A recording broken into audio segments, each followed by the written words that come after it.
नमस्कार सगळ्यांना. Wellness with Damayanti ह्या चॅनलमध्ये पुन्हा एकदा तुमचे मनापासून स्वागत. मित्रमैत्रिणींनो, आपल्या चॅनलवर ट्रॅव्हलचे ब्लॉग, कुकिंग रेसिपीचे ब्लॉग, मोटिवेशनल व्हिडिओ आणि मी करत असलेल्या नेटवर्क मार्केटिंग कंपनीचे प्रोडक्ट इन्फॉर्मेशन आणि कंपनीविषयी प्लॅन प्रेझेंटेशन हे सगळं काही आपल्या व्हिडिओवर आहे. तर नक्कीच आपल्या चॅनलला व्हिजिट द्या जर नवीन असतील तर. आणि त्याचप्रमाणे ना, आपल्या चॅनलवर तुम्ही पाहिलात तर खूप जुने व्हिडिओज आहे, तिथे मी ना छान छान मनोगतसुद्धा सांगितलेले आहेत. आणि हा व्हिडिओसुद्धा मित्रमैत्रिणींनो माझं स्वतःचं एक मनोगत आहे. आजचा व्हिडिओ 2 पार्टमध्ये असेल, कारण की विषय थोडा मोठा आहे आणि आज मनापासून व्यक्त व्हावंसं वाटत आहे.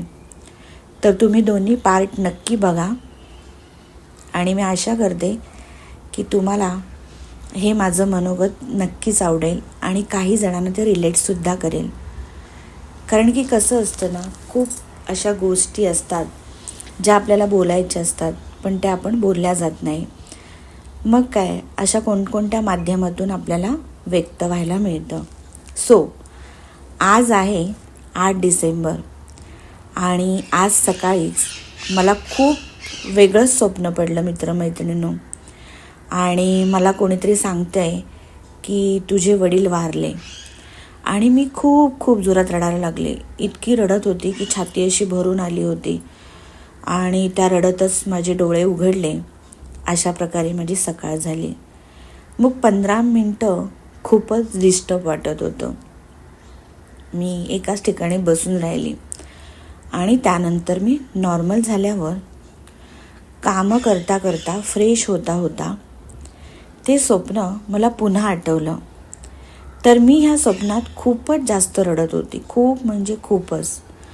खरं तर ना, मी तुम्हाला सांगते, जेव्हा माझे वडील वारले होते 2012ला 9 डिसेंबर तारीख होती, तेव्हा खरं तर मी जास्त रडले नाही.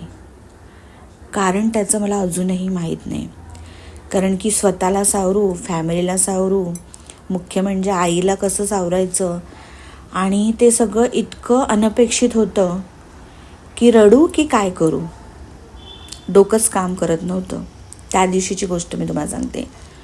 मग मी जास्त का रडत होती आजच्या स्वप्नामध्ये, खूप म्हणजे खूपच अतिप्रमाण रडत होती.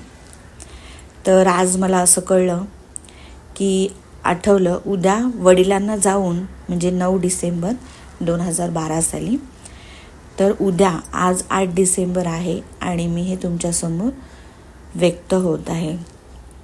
तर त्यांना 13 वर्ष पूर्ण होत आहेत.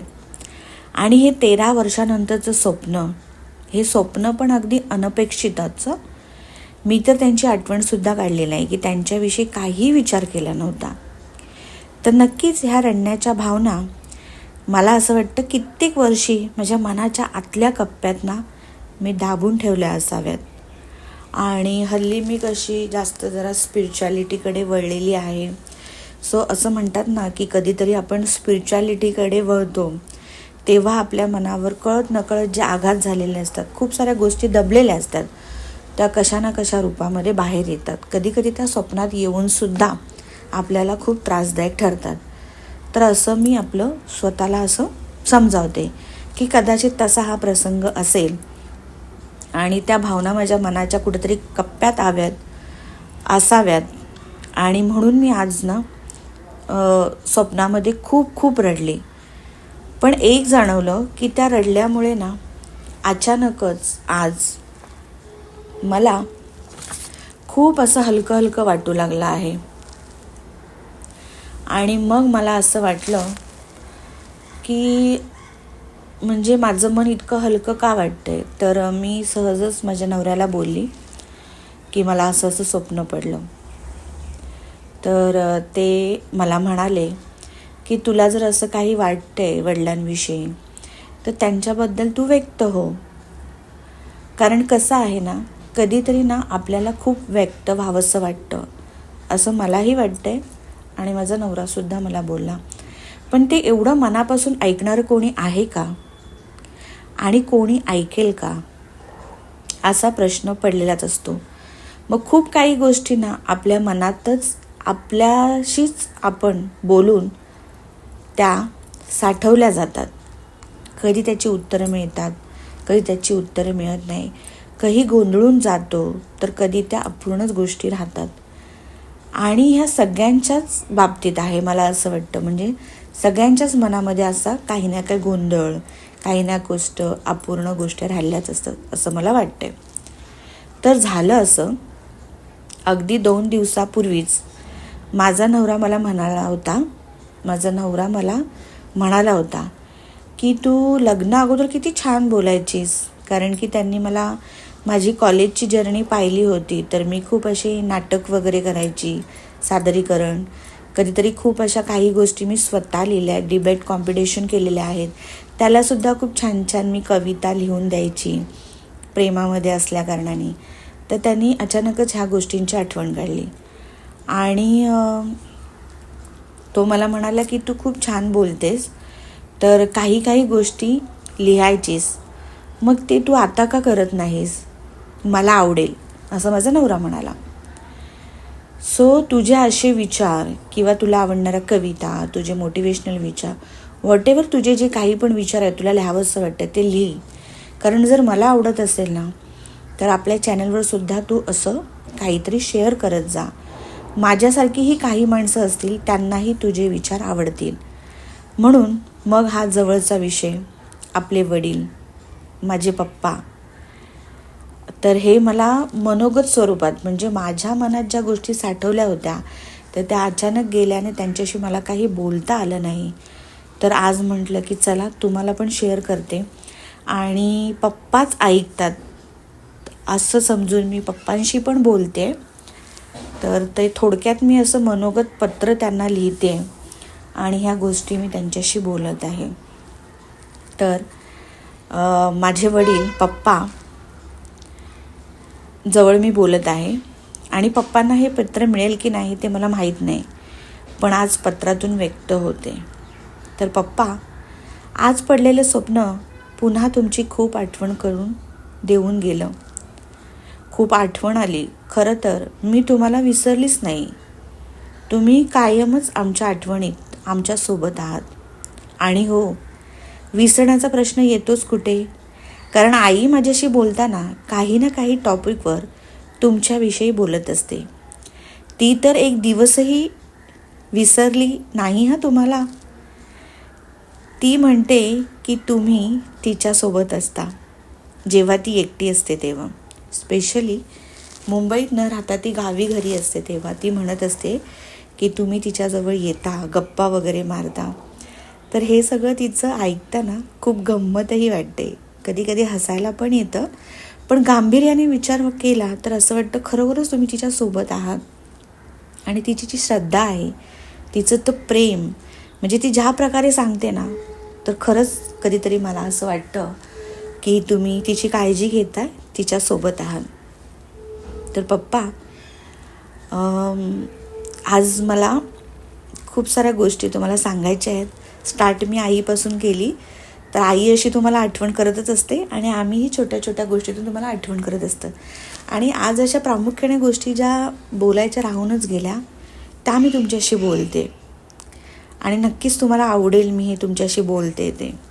तर सर्वप्रथम, मी तुमची सगळ्यात लाडाची मुलगी होती, बरोबर ना? आणि तुम्ही मला लाडू लाडू म्हणायचात अगदी लहानपणापासून. नावाने जास्त हाक मारलीच नाही. आणि मी लहानाची मोठी झाली तेव्हा तर लाडू होतीच, आणि लग्नानंतर पण तुम्ही मला ना लाडूच म्हणायचं. तर लग्नानंतर जेव्हा मी माहेरी यायला निघायची ना, तेव्हा तुम्हाला एकदा कळलं ना की लाडू माहेरी येते, की तुमची खूप अशी लुडबुड व्हायची. तयारीला लागायचा की माझी लाडू येणार आहे. लाडूसाठी काय काय जेवण बनवूया, तू कुठे पोचलीस, असा 10-10 मिनिटांनी तुमचा फोन असायचा. म्हणजे तसं तर मी राहायची बोरिवलीला आणि तुम्ही राहायचं मीरा रोडला. ते अगदी 15-20 मिनिटाचं अंतर असायचं, पण त्या 15-20 मिनिटामध्ये जवळजवळ तुमचे 2-3 फोन येऊन जायचे. तर हे सगळं खूप आठवतं. मी खरंच खूप भाग्यवान आहे की मला तुमच्यासारखं खूप प्रेम करणारे, लाड पुरवणारे आई वडील भेटले. आणि तुम्ही पण भाग्यवान आहात की मलाही तुमचे थोडेफार की नाही पण लाड पुरवायला मिळाले. आठवत आहे ना तुम्हाला, म्हणजे मी जेव्हा माहेरी यायची तेव्हा पण तुम्ही म्हणायचात की लाडू हे घेऊन ये, ते घेऊन ये. तर तुम्हाला आवडणाऱ्या गोष्टी मी घेऊन यायची. मग लगेचच अगदी एखादं फळ का असू देत किंवा स्वीट असू दे, तुम्ही ते ओपन करायचं, स्वतः पण खायचं आणि मला पण खायला द्यायचं. अजून एक गोष्ट तुम्हाला आठवते, मी जेव्हा बोरिवलीमध्ये राहायची तर तुम्हाला मीरा रोडवरून बोरिवली साईडला यायचं असेल किंवा अगदी अजून कुठे पुढे जायचं असेल तर तुम्ही ना रिक्षाने फिरायचात. आपल्याच एका रिलेटिव्हला घेऊन, त्यांची रिक्षा होती तर. मग त्या रिक्षाने मला पण बोरिवलीवरून घरून पिकअप करून ऑफिसपर्यंत सोडायचं. आठवतं ना तुम्हाला? आणि मग त्या रिक्षामध्ये तेवढ्या काळातही आपण खूप गप्पा मारायचो.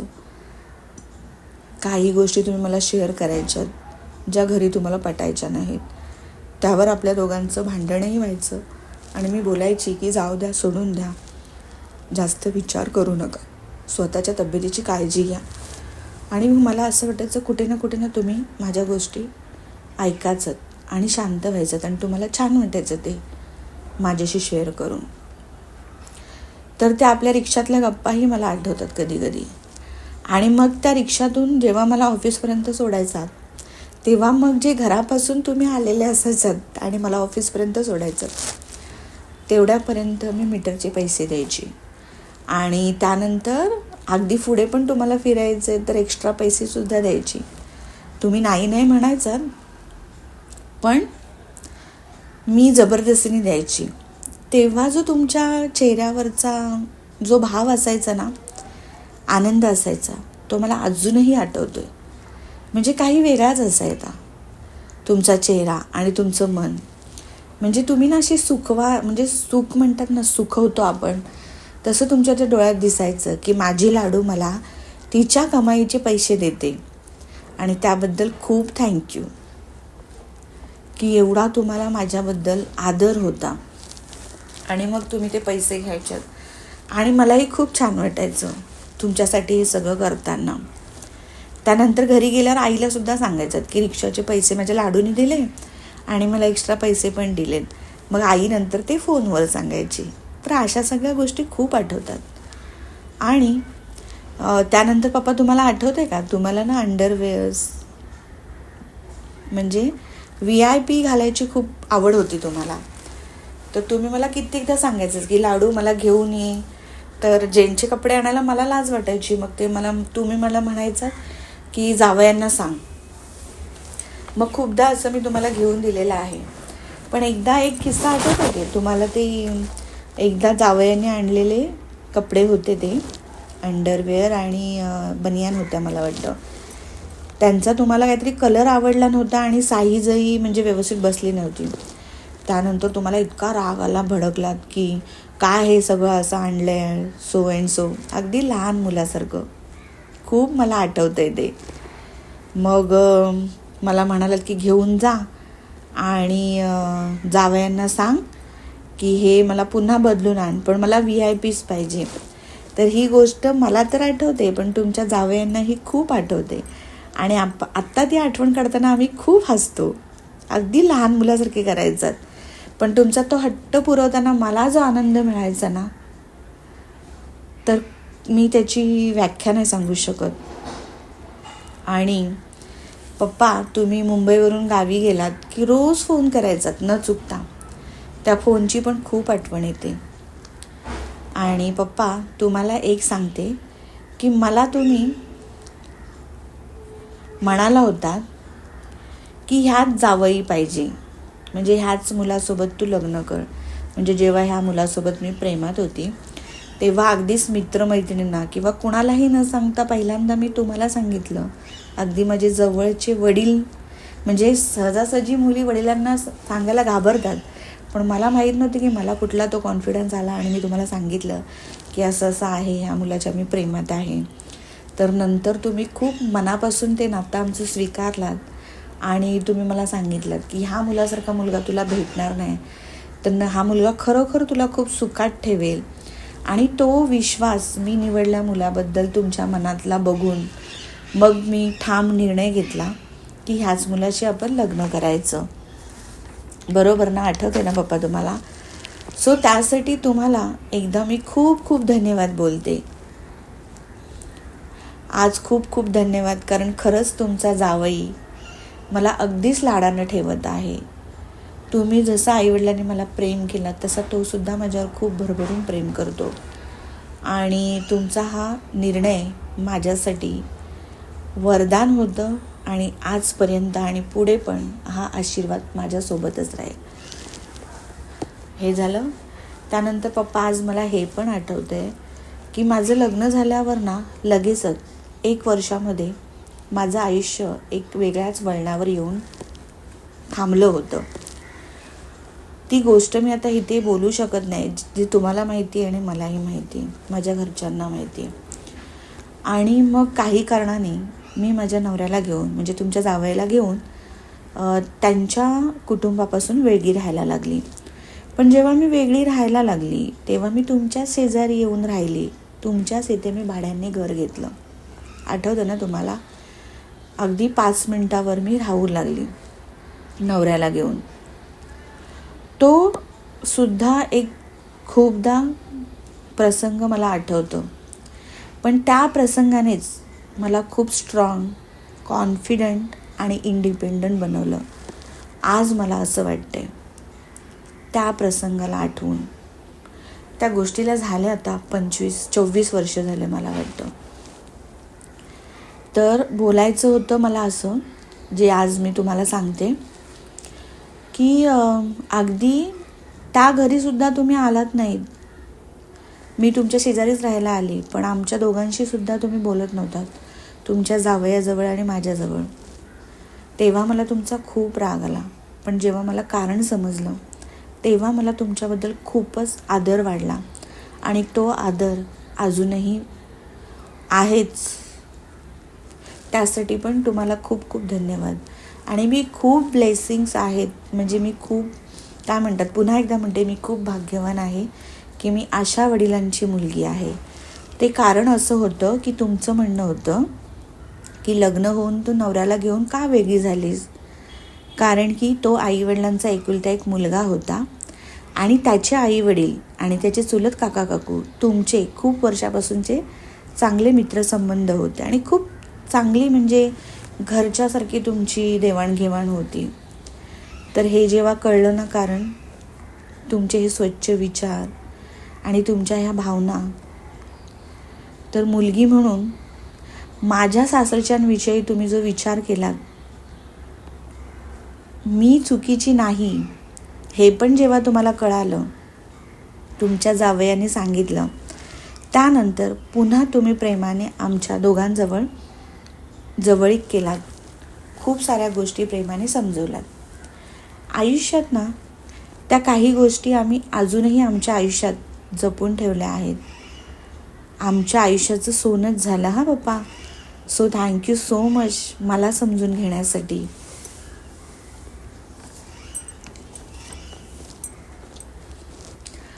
आणि अजून एक मला पप्पा तुम्हाला सांगायचं आहे की मध्यंतरी काही वर्षापूर्वी, पण तुमच्या नंतरचा हा चित्रपट आहे. त्या चित्रपटाचं नाव आहे नटसम्राट आणि ते नाना पाटेकरांनी त्याच्यामध्ये काम केलेलं आहे. आणि मला वाटतं नाना पाटेकर हा तुमचाही आवडता नाव होता असं तुम्ही एकदा मला म्हणाला होता. तर तो नटसम्राट पिक्चर जेव्हा ताईने पाहिला आणि मी पण 2-3दा पाहिला, अजूनही कधी कधी मन करतं तेव्हा तो पिक्चर मी बघते. तर तो पिक्चर बघताना ना पप्पा, ताईला पण आणि मला पण तुमची खूप आठवण आली. ताईने हे मला शेअर केलं होतं की अगं नटसम्राट बघताना आज पप्पांची खूप आठवण आली. आणि खरंच माझ्याही डोळ्यात खूपदा पाणी आलं हो तो पिक्चर बघताना. कारण सेम पर्सनॅलिटी तुमची विचारसरणी, तुमची बोलण्याची त्याच्यामध्ये एक वेगळीच लय दिसत होती. म्हणजे खूप अगदी काही गोष्टींना तो रिलेट करत होता पिक्चर. रिलेट करत आहे. So love you so much आमच्या दोघींकडून. आणि पूर्ण फॅमिलीच तुमच्यावर आम्ही खूप प्रेम करतोय. आणि काय सांगू पप्पा, आत्ता अगदी शेवटच्या टप्प्यावर पोचले. बोलताना मन खूप असं जड होतं आहे. शब्द बोलले जात नाहीत. खूप रडायला पण येतं आहे. पण रडली तर मग मी तुमच्याशी बोलणार कशी. आणि हे पत्र तुम्हाला कळणार तरी कसं. सो अश्रू आवरत आता अजून 2 गोष्टी मी सांगते. एकतर मला तुमच्याशी बोलायचं आहे की पप्पा, तुम्ही माझे खूपच चांगले शिक्षक होतात.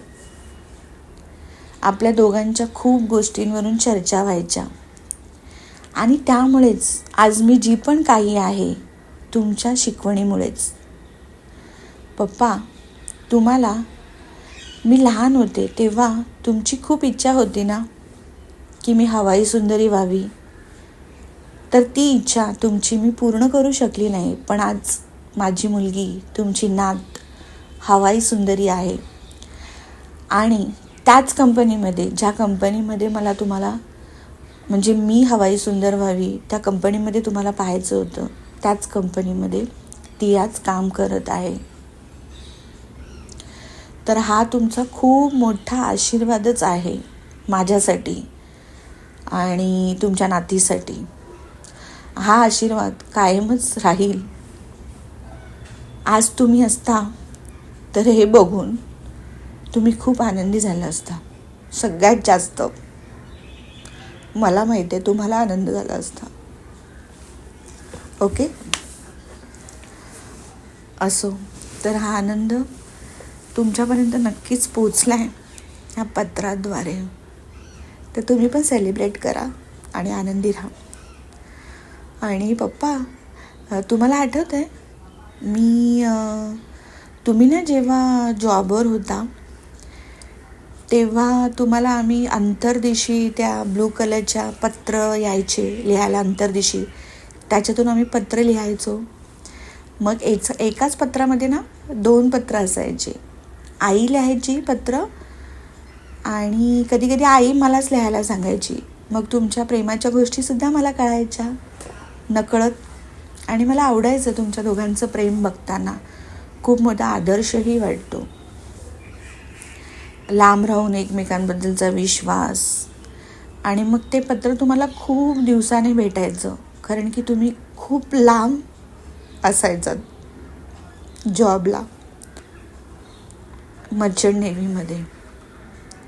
आणि आम्ही तेव्हा खेडेगावात राहायचो, म्हणजे आपण. आणि ते पत्र मिळायला जवळजवळ 1 महिनासुद्धा लागायचा, 2 महिनेसुद्धा लागायचे. हां, मग सांगायचं काय होतं, आई ते पूर्ण पत्र लिहायची आणि छोट्याशा जागेवर ना मी तुम्हाला एक वेगळं पत्र लिहायची. प्रिय पप्पा, मला तुमची खूप आठवण येते वगैरे. आता हे पत्र तुम्हाला कधी भेटणार आहे मला माहिती नाही, पण मला वाटतं लवकरात लवकरच मिळेल. तर ही सुद्धा खूप छान आठवण आहे माझ्यासाठी.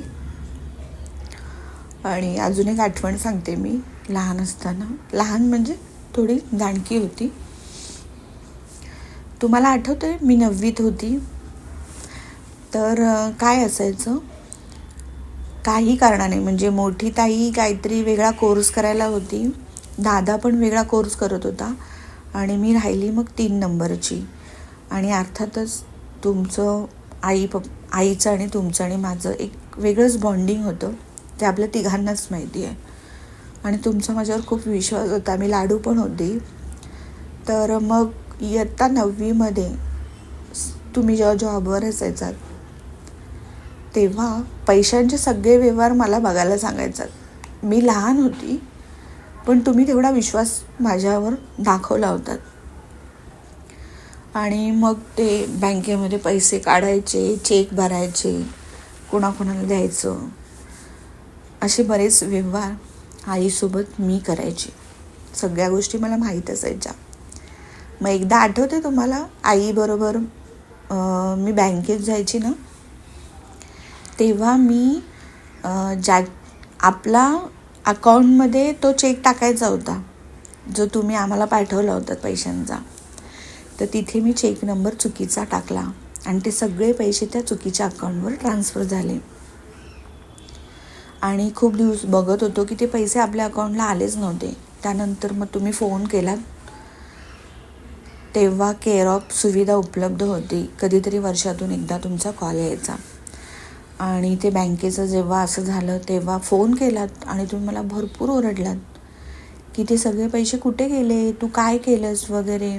अर्थात पैसे इतके जास्त जाणं हे पचण्यासारखं नव्हतं आणि तुम्ही मला खूप साऱ्या गोष्टी बोललात ज्या मला तेव्हा खूप हट झाल्या की हे मला असं का म्हणतायत, मी तर तुमचंच काम केलं आहे ना, असं मला वाटलं होतं.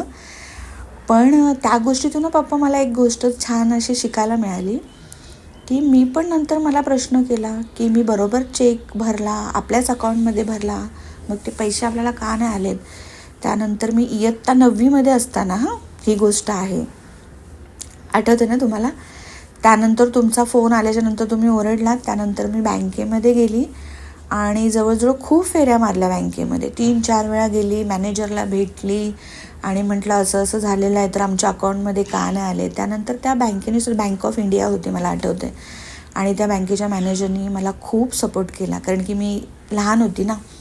तर ते म्हणाले बापरे, ह्या लहान मुलीकडून कसं काय असं झालं. तर त्यांनी मग सगळे ते डिटेल्स वगैरे चेक केले आणि फायनली कळलं की मी अकाउंट नंबरमध्ये लाचचे 2-3 नंबर चुकीचे टाकले होते आणि ते दुसऱ्यांच्या अकाउंटमध्ये गेले. मग ते रिव्हर्स पैसे झाले आणि आपल्या अकाउंटला आले.